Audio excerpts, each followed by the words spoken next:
Today we're going to read the faces of Harry and Meghan and different members of the royal family, and we're going to give you insights on who they really are.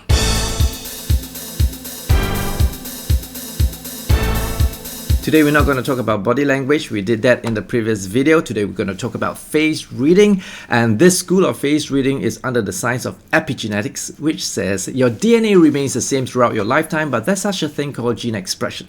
Your environment, your thoughts, your beliefs will be manifested on the structure of your face. So let's jump right into it. And for our first picture, what are all these arrows pointing to, and what do the features on the faces of the couple mean?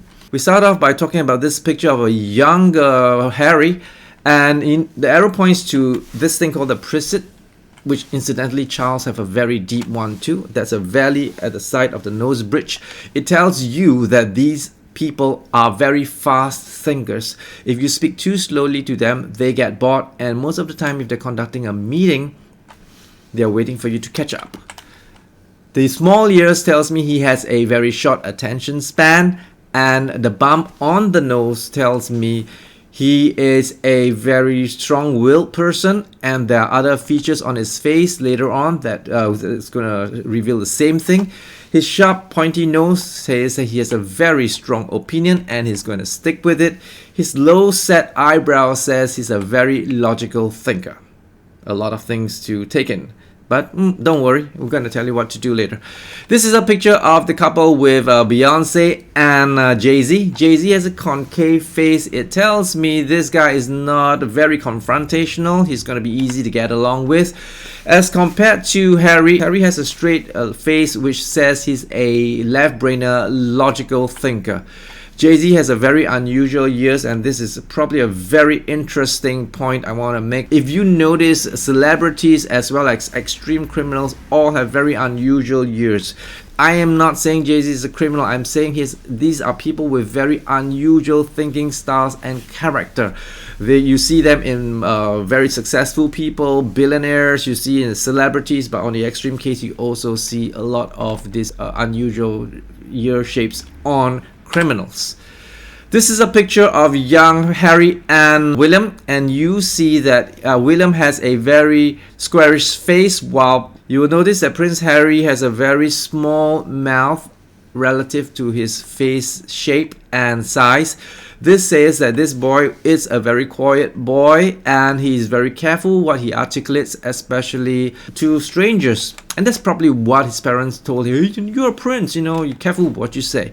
This older picture in the military uniform still shows that Prince Harry has a very thin upper lip.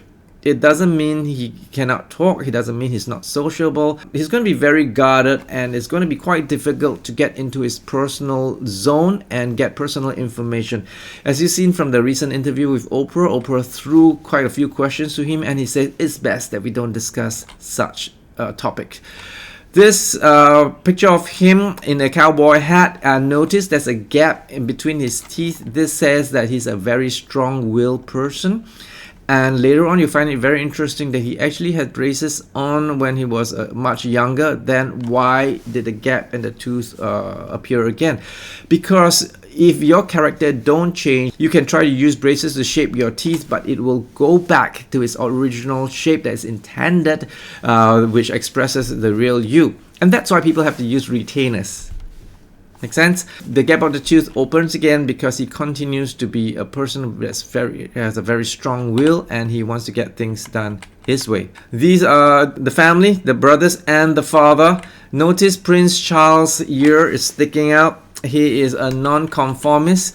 As you compare to Harry, it's a little bit sharp on the tip. He has his own way of thinking as compared to William. As you can see, Prince William has his ears sticking against his head. He's much more of a conformist rather than a contrarian. This is again manifested in the way his teeth is structured. It bends deep in, and you see the two sides, very charming dark crevices at the side of his mouth. This also says that he is a non-confrontational type of person. And in this younger picture, you can already see, since he was young, a very boy next door, friendly, charming look. And this is one person that smiles with both set of teeth exposed.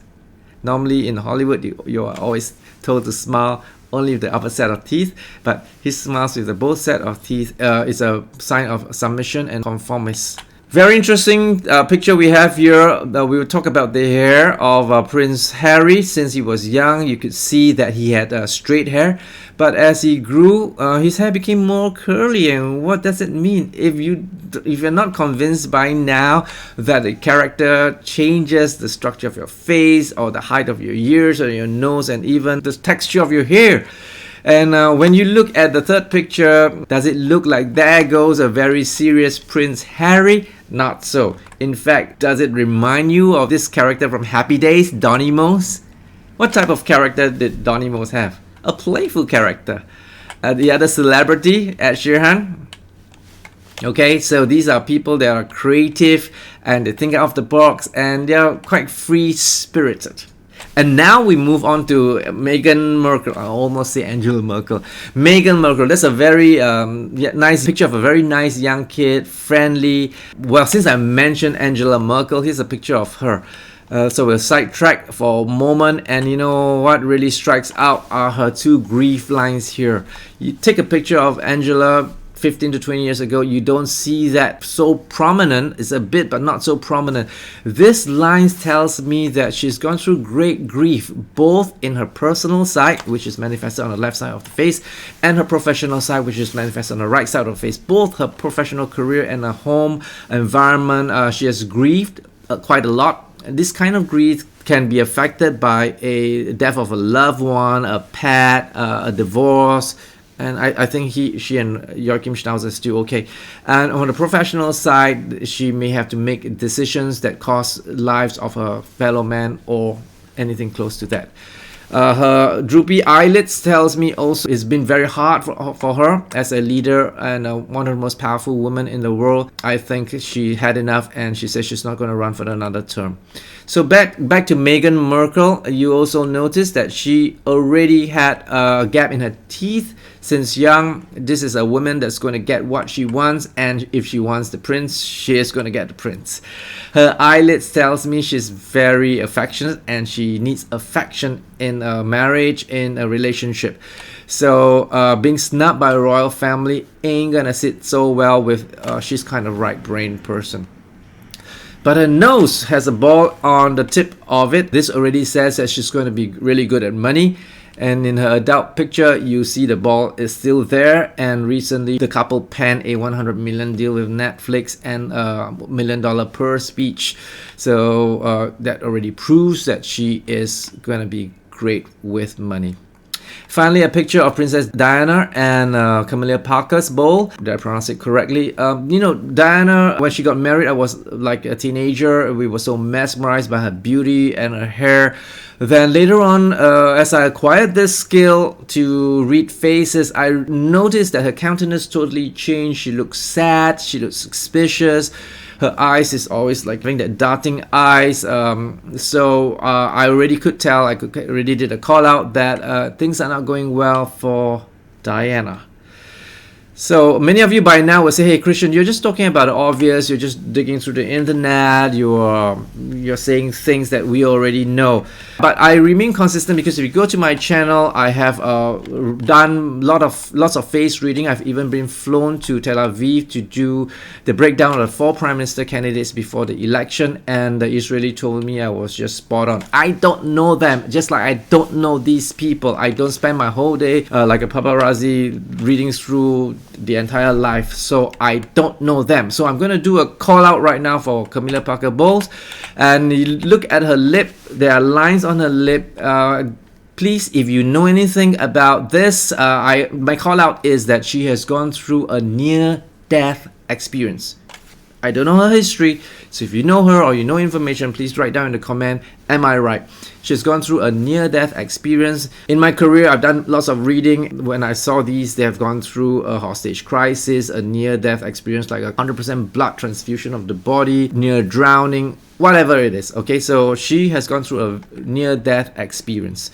Her grief line on her left side of her face tells me that her personal life at one point had a hard knock. At least at one point had a hard knock. This shocked her system. This could be a death in a family, a divorce, or a death of even a pet could cause that kind of line. And this is again is complemented by the other grief line that's just at the side of the face. Even not being an expert, you could tell from her countenance that life wasn't so easy for her. That's seen in the quality of the skin and also the lines on the faces. So that's it. If you want to know more about face reading, I have videos that explain the signs of face reading, and I also have on Udemy some inexpensive courses if you like to acquire this skill. So okay, subscribe to the channel if you want more interesting topics like these. I will do all kinds of analysis. I do ghosts, paranormal activities, ET, and sometimes high profile cases like these. So I'll see you in the next episode.